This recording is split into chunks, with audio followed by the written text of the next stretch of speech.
I'm Kiera Teeter, and I'm the Lunder Fellow in Paintings Conservation at the Smithsonian American Art Museum. Art conservators help to address damages or try and prevent them in cultural heritage objects such as paintings, and we do that in order to try and preserve the work in the long term.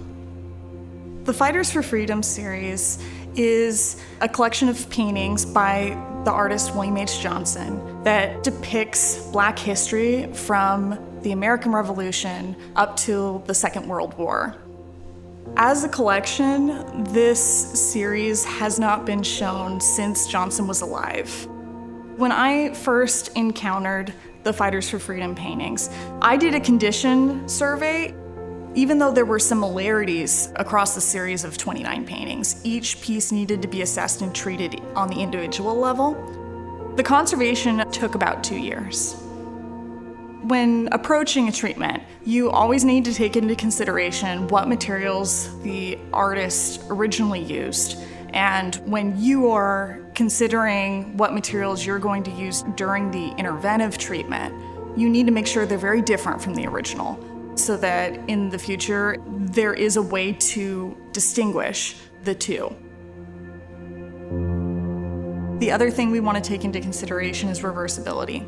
We want to use something that we can easily remove without causing any detrimental effects to the artwork itself.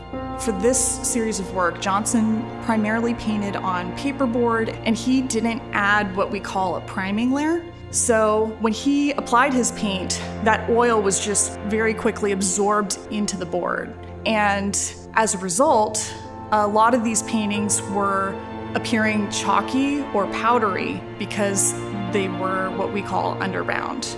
And that was a challenge that we needed to address during treatment because we didn't want the paint to be flaking or powdering off during the exhibition. We reintroduced a binding agent to help hold that paint layer together. We wanted to make sure we were using something that wasn't going to create a glossy surface where he had intentionally wanted a matte paint layer. As a conservator, I obviously visually look at the paintings and see a difference because you're not seeing any of the damages anymore. But for me, I also have learned so much about each of the individuals that Johnson's depicting, but I'm also just inspired by these amazing people and their stories.